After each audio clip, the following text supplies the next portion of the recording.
नमस्कार, मैं CA Manmohan Jindal, IBPI registered valuer in security and financial assets and retired as executive from Syndicate Bank and Canara Bank, Mumbai.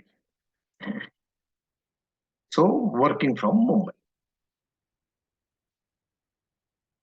Today, we shall discuss the social auditor responsibilities in respect of the social audit.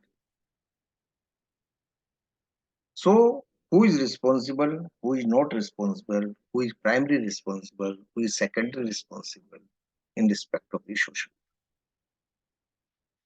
This is a new course which is going on and conceptualization recently by the government of India.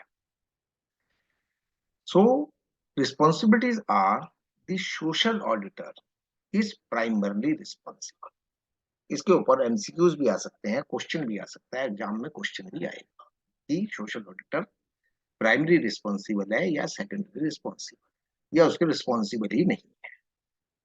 The social auditor is primarily responsible for the social auditing, even though she may delegate some aspects of the audit work to field level research agency or uses work performed by other social auditors or subject matter experts. So you should evaluate the work of others, whether he had done correctly or not. Ultimate, you are the solely or primary responsible. So social auditor is to plan necessary procedures to monitor, to track, and to review the work of the field level research agencies or the subject matter experts. So it is the duty of the social audit. The procedure must be adequate and relevant to the audit purpose.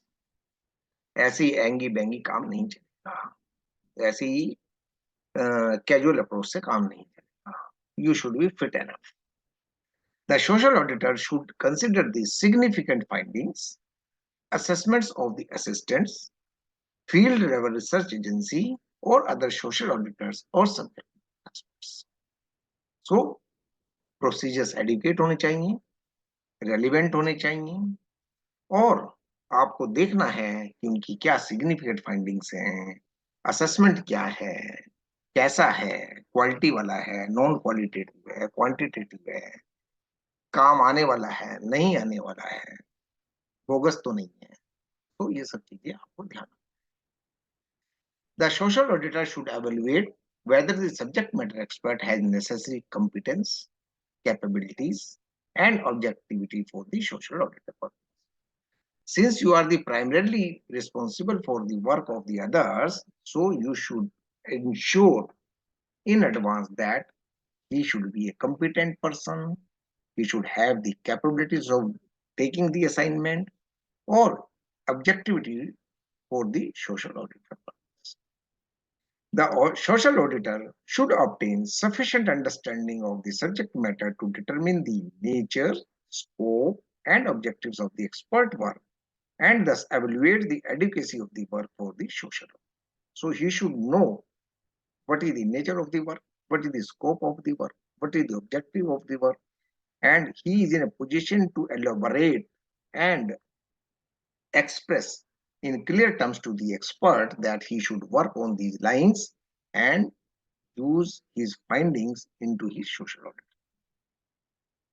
The social auditor should have an agreement with the subject matter on the following matters: the nature, scope, and objectives of the expert work, the respective roles and responsibilities of the social auditor and the subject matter expert, the communication type, format, and frequency between the social auditor and the subject matter, and non-disclosure agreement with the subject. Means you should have an agreement in clear terms that what is the nature of the work, what is the scope of the work, and the objective of the work, and you should express clearly to the expert that you should work on that and report in the specified manner. So, what is the roles and responsibility of the social auditor, the subject matter expert? So you should also know that if I am responsible for the primary, but however, you are also responsible as a secondary one. So what is the communication type? What should be the format in which he has to report? What is the frequency that at what intervals or what time gap he should uh, update the information to the social auditor? And a non-disclosure agreement is also there that he should keep the information as confidential and not to share with anyone except the social auditor. The relevance and responsive reasonableness of the subject matter expert findings or conclusions and their consistency with the audit evidence. तो relevance और reasonableness क्या होना चाहिए और other audit evidence क्या होने चाहिए इसकी भी consistency और conclusions के ऊपर ध्यान रखना. So relevance and reasonableness of the assumptions used by the subject matter in the given in उन हालात में एक्सपर्ट ने क्या एजम्पशंस लेकर के काम किया वो कितनी रेलिवेंट हैं कितनी रीजनेबल हैं इनका भी ध्यान रखा जाना चाहिए relevance completeness and accuracy of the source data used by the subject matter तो वो जो डाटा यूज कर रहा है सोर्स डाटा यूज कर रहा है वो कितना कंप्लीट है कितना एक्यूरेट है इन चीजों के ऊपर भी हमें ध्यान देना चाहिए. The social auditor should not refer to the work of subject matter expert in social audit report unless required by the law or the regulation. So, social audit report जो उसने expert से ली है, उसका social audit report में जिक्र नहीं होना चाहिए unless it is required by the law and regulation.